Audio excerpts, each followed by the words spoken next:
네, 선거는 이기는 게 중요. 두 번째 키워드, 선거는 이기는 게 중요입니다. 볼까요? 이 대통령 송원석의 선거는 언제나 이기는 게 중요하다. 김용태 7대 재연 송원내 대표 좋은 약은 입에 씁니다. 라고 얘기를 했다라는 거죠. 어제 한남동 관저에서 이 낮 12시 이재명 대통령과 국민의힘 지도부 그리고 민주당 지도부가 다 같이 만나서 점심을 오찬을 함께 했습니다. 분위기가 어땠을까요? 잠깐 영상으로 보고 오시죠. 우리 송 대표님 당선을 축하드립니다. 그리고 많이 도와주십시오. 김용태 우리 위원장님은 퇴임이 예정돼 있는 건가요? 네, 6월 30일까지. 딱 정해져 있어요. 그동안 고생 많으셨습니다. 어쨌든 제가 한번 뵙자고 했는데 가능하면 좀 많이 빨리 뵙자 이런 입장이에요.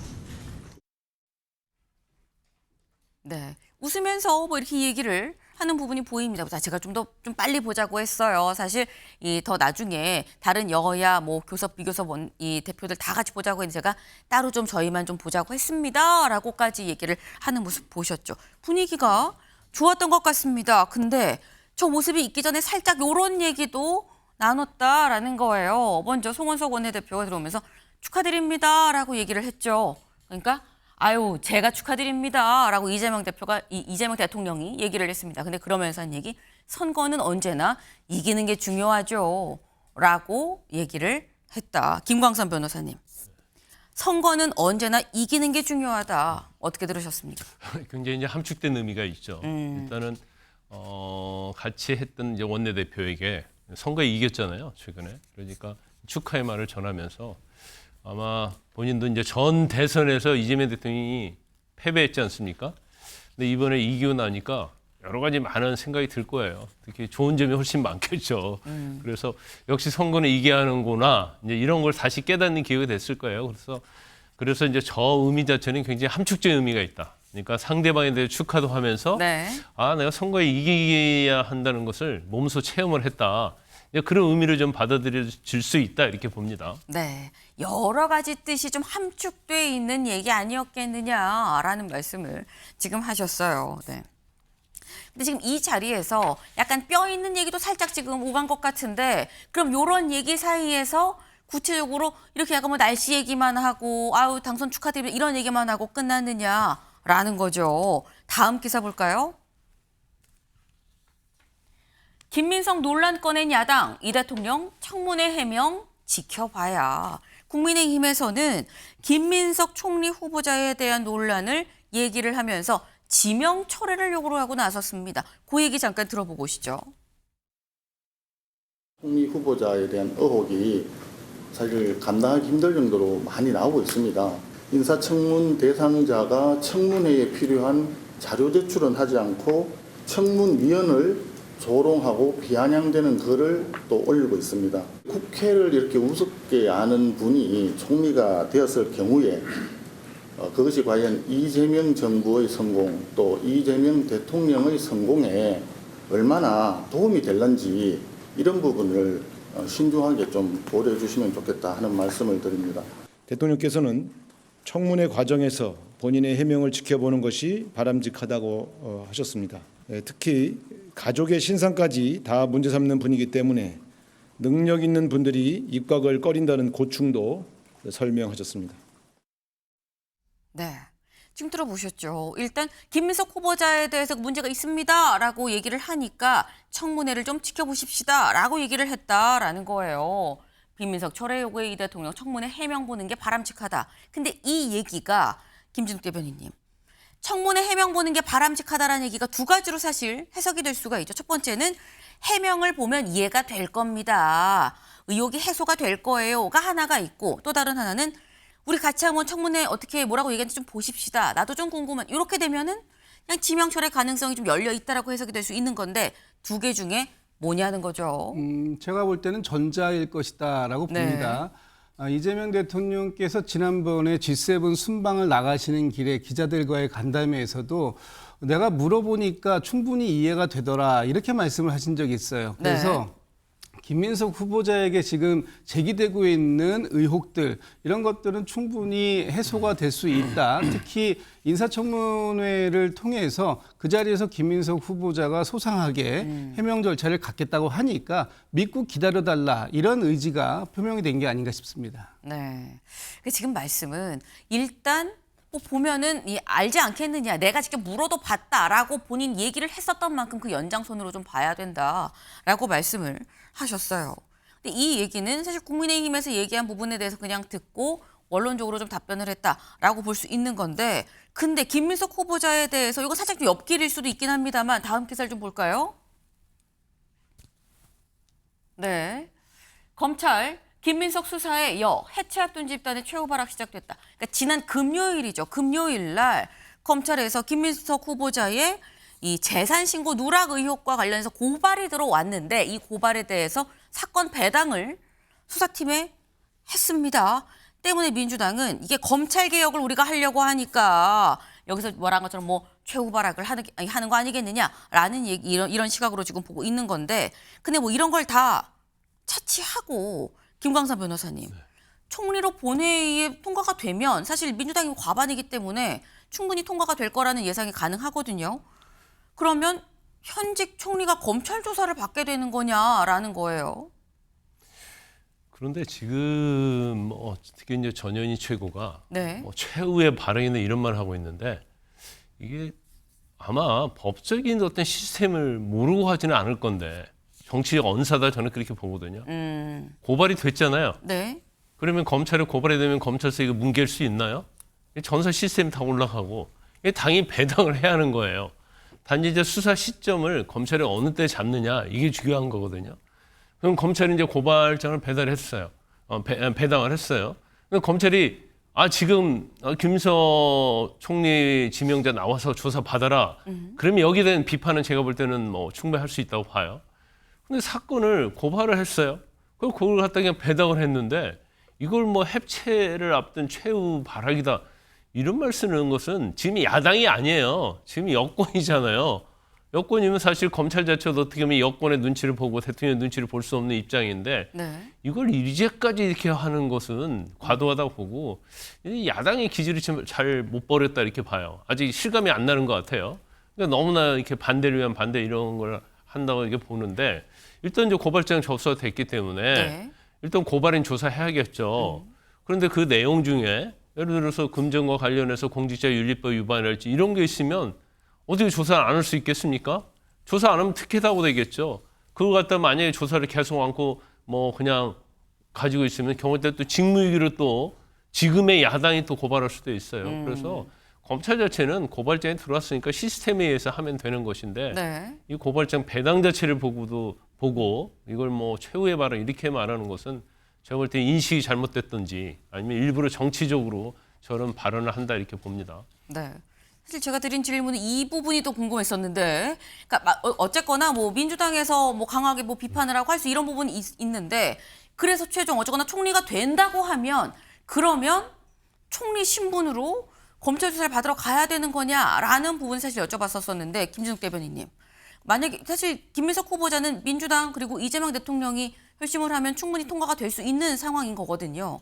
그럼 통과가 되고 총리가 됐는데 총리가 되고 난 다음에 검찰 조사를 받으러 갈 것이냐라는 거예요. 이제 검찰이 앞으로 어떻게 하느냐에 달려 있겠죠. 좀 전에 김광삼 변호사님 말씀하시는 거 보면 네. 이 배당 절차에 이은 어떤 수사의 불가피성을 말씀을 주시는데 네. 이런 부분들을 지난 그 윤석열 정권 3년 내내 봐왔던 모습 아닙니까?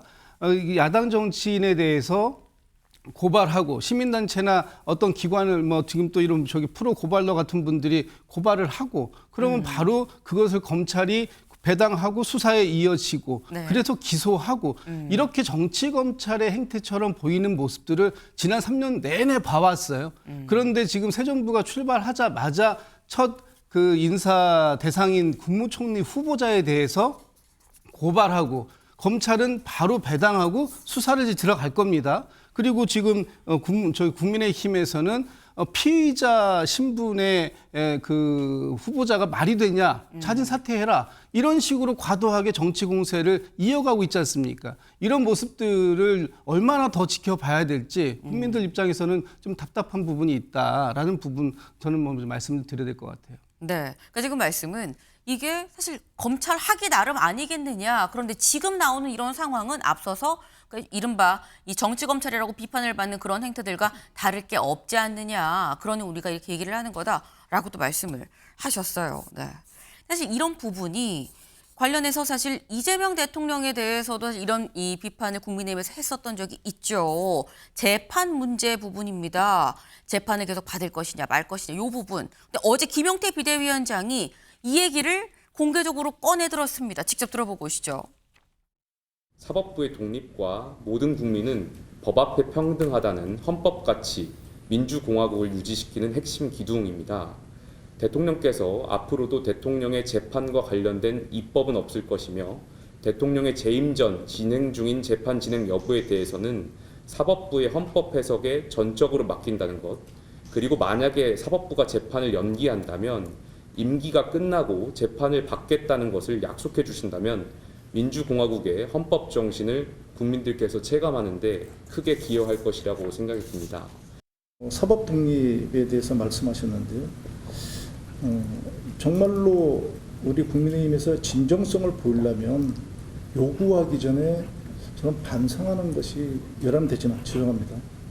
반성하는 것이 먼저라고 생각을 합니다. 그럼 윤석열 전 대통령 그 일가에 대해서 단호하고 흔들림 없는 그러니까 그런 척결 의지를 갖다 좀 보여야 된다고 생각합니다. 네, 여기 볼까요? 김용태 A4 용지 꺼내서 이 퇴임 후 재판 약속을 작심 발언을 했다라는 겁니다. 김용태 비대위원장 품에서 A4 용지를 꺼내서 보고 줄줄줄줄 이렇게 읽었죠. 그러면서 이 퇴임 후에도 그럼 연기된 재판 받겠다고 약속을 하십시오. 그게 헌법 정신에 맞는 거 아닙니까? 라고 얘기를 했는데 근데 이 모습이 살짝 김준욱 대변인님 윤석열 대통령 때 이재명 당시 대표 2년 만에 이제 드디어 성사가 된 자리에서 이제 A4 용지 꺼내서 읽을 때 그때 모습이랑 살짝 좀 오버랩이 되는 모습이 있어요. 이재명 대통령은 약간 망감이 교차하는 상황이 아니었을까 싶은데 어떻게 보셨습니까? 작년 5월이지 않습니까? 네. 작년 총선이 끝나고 720여일 만에 야당 대표와 현직 대통령이 첫 만남을 갖는 그런 자리였기 때문에 당시 이재명 대통령께서는 그 A4 용지에다가 빼곡하게 그 여러 가지 그 제안의 말씀을 적어 가신 게 있어요. 그래서 지금 김용태 비대위원장도 그런 모습이 오버랩된다 이렇게 얘기하는 건데 당시에 이재명 대통령과 지금의 김용태 비대위원장은 완전히 처지가 다른 것 아니겠습니까? 지금의 김용태 비대위원장이 이렇게 야당의 야당 대표였다가 대통령이 되신 분과 불과 18일 만에 만나는 가졌는데 이 자리에서 그렇게 많은 부분들을 맺히고 그 A4 용지에 적어올 정도였는가? 지금 김용태 비대위원장의 저런 모습 저는 좋다고 봅니다. 충분히 하실 수 있는 모습이에요. 그런데 저런 모습이 왜 당시 윤석열 정부 때에는 안 나왔나. 윤석열 정부 때 오히려 당에서 이런 건강한 목소리가 나왔다면 지금의 이런 상황을 예방할 수도 있었던 것이 지금 국민의힘 아니겠습니까? 그런 김용태 비대위원장이 이재명 대통령에게만 본인이 요구하는 7가지, 그것도 많더라고요. 7가지 제안 사항을 가져오셨는데 뭐 그중에서 대통령께서 귀담아 들으실 부분도 저는 있다고 봅니다. 그러나 또 그에 앞서서 김용태 비대위원장이 그동안 윤석열 정부 내내 김건희 씨에 대한 뭐 저희가 조사 같은 거 요구했잖아요. 그런 부분들을 갖다가 4번에 걸쳐서 특검법을 거부했던 그런 국민의힘이 지금 대통령에게 요구하는 그 모습은 좀 자가당착적인 부분이 있지 않을까 저는 그렇게 봤습니다. 네. 지금 말씀은 김용태 비대위원장 할 수 있는 얘기라고 생각을 할 수 있지만 하지만 지금의 국민의힘 상황을 좀 되돌아봐야 되는 거 아니냐라고 말씀하셨어요. 김광선 변호사님. 아까 뭐 이 김병기 원내대표도 이렇게 얘기를 했죠. 윤석열 전 대통령을 배출한 국민의힘이 헌법 정신을 얘기할 게 아니지 않습니까? 뭐 이런 표현을 썼습니다. 일단 뭐 저는 뭐 지금 취임한 지 20여일 만에 네. 지금 원내대표, 야당 원내대표랑 대표 만난 거잖아요. 그건 굉장히 저는 잘했다고 봐요. 그리고 실제로 마음적으로 이 대통령이 협치 의사가 있든 없든 이건 굉장히 좀 중요한 어떤 만남이었다 저는 그렇게 보거든요. 그리고 지금 이재명 대통령에게 쓸말과 직언을 할 수 있는 사람이 지금 여당 내는 하나도 없어요. 전부 다 S맨들밖에 없죠. 그럼 결과적으로 이 역할을 누가 해줘야 하냐면 김용태랄지 또 송원수 비대위원장이 해주는 게 맞다 이렇게 봐요. 그런데 지금 그 내용에 대해서는 7가지 개혁 이런 얘기는데 야당 대표는 이제 충분히 할 수 있는 얘기를 했다는 것이고 그다음에 물론 이제 김병기 원내대표도 뭐 김병기 원내대표가 틀린 말은 아니에요. 근데 네. 그렇지만 지금 김용태 비대위원장은 계속적으로 윤 전 대통령과 절연이랄지 그전에 이제 당론 무효화 이런 것들을 계속 얘기하고 있잖아요. 그러면 지금 윤 전 대통령이 탈당을 했기 때문에 물론 이제 사과와 반성이랄지 아직 뭐 여러 가지 조치는 지금 친윤 세력에 의해서 저항을 받고 있기 때문에 되고 있지는 않죠. 하지만 그렇다고 해서 지거나 안 할 수는 없는 거죠. 그래서 향후에 있어서도 사실은 제가 말씀드린 것처럼 좀 야당 좀 많이 만나서 네. 듣기 싫겠지만 좀 많이 들어라. 그런 말씀 드리고 싶고 그다음에 딱 김용태 위원장 하는 것은 사법 리스크와 관련해서 이제 2가지거든요. 한 가지는 사법과 관련 재판이 퇴임 이후로 네. 사법부에서 뭐 그렇게 결정을 했으니까 적어도 재판을 중단하는 법을 만들어서는 안 된다는 취지잖아요. 그다음에 대통령 임기를 마치고 나면 지금 하고 있던 재판은 좀 받아줘라. 받는 게 맞다. 이런 얘기 때문에 이건 뭐 그전에 윤 전 대통령의 과거 일과 상관없이 야당 대표로서 충분히 할 수 있는 이야기다. 저는 그렇게 봅니다. 네. 야당 대표라면은 당연히 대통령 앞에서 뭐 이런 얘기 할 수 있는 거 아니겠어? 라고 또 말씀을 하셨어요. 근데 여기에 대해서 사실 말은 할 수 있는데 이 말에 어떤 답을 했느냐가 사실 더 중요한 포인트겠죠. 관련해서 김용태 비대위원장한테 뭐라고 답을 들었습니까? 라고 기자들이 물었습니다. 들어보시죠. 제가 모두 발언에서 말씀드렸던 여러 가지 제언들, 가령 인사 문제라든지 아니면 사법 독립에 대한 문제, 서울 부동산 집값에 대한 문제 등 여러 가지를 제언했는데 사실 여기에 대해서 대통령과 여당의 답을 명확히 듣지 못했습니다. 사법 독립과 관련해서 대통령께 요청을 드렸는데 거기에 대해서 대통령께서 특별한 언급은 없으셨던 걸로 기억을 하고요. 네, 지금 김용태 비대위원장은 뭐 그런 사법 독립 이런 부분들뿐만 아니라 다른 것도 다 얘기를 했는데 나는 얘기를 들은 바가 없다라고 또 이렇게 얘기를 해요. 김진욱 대변인님. 지금 이 약간 좀 불만스럽게 지금 김용태 비대위원장이 얘기를 하는 것 같거든요. 갑자기 7가지 제안을 가지고 오셔서 말씀 주시고 그에 대해서 명확하게 확답을 달라 이렇게 얘기하는 건 좀 약간 무리한 거죠. 일단 어제의 이 자리는 의제를 정해놓고 만난 것이 아니지 않습니까? 그랬기 때문에 물론 대충 얘기가 무슨 얘기가 나올지는 알았어요. 뭐 추경 얘기할 것이다, 뭐 김민석 후보자에 대한 얘기가 나올 것이다, 뭐 다른 얘기들이 어느 정도 나올 것이다, G7 얘기 나올 거다 이런 정도는 알았지만 일단 의제를 정해놓고 심도 있게 서로 밀도 있는 대화를 좀 해보자 이런 것이 아니었기 때문에.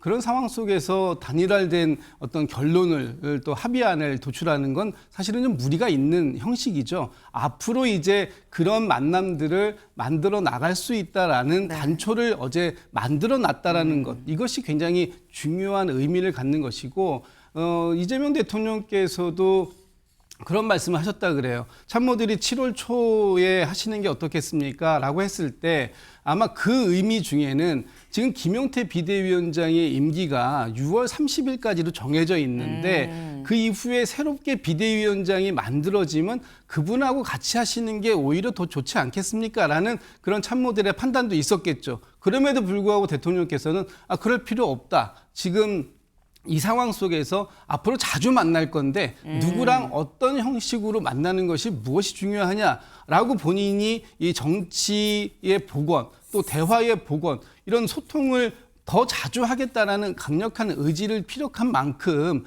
첫 술에 배부르려고 하는 것보다는 오히려 앞으로 지속적으로 대통령과 이런 자리를 통해서 보다 생산적인 대화를 만들어갈 수 있다라는 것을 하나만 얻어갔어도 굉장히 큰 걸 얻은 것 아닌가 싶습니다. 지금 말씀은 김용태 비대위원장한테 아까 이재명 대통령이 물어봤죠. 언제까지시죠? 6월 30일까지입니다. 아, 그렇군요. 고생 많으셨습니다. 수고하셨습니다라고 얘기를 했는데 이재명 대통령이 몰라서 물어본 게 아니고 김용태 비대위원장이 이번 달까지만 임기인 걸 알고도 굳이 먼저 보자고 얘기를 했다라는 건 자주 볼 거니까 그랬다는 거 아니겠느냐. 소통의 방점이 찍힌 그 의도 취지를 좀 먼저 봐야 된다라는 말씀을 하셨어요. 취임하고 18일 만에 만난 여야 지도부 이 오찬 자리였었죠. 이후에 두 번째 자리가 또 언제 잡힐 것이냐 여부도 관심이 좀 모아지는 포인트입니다.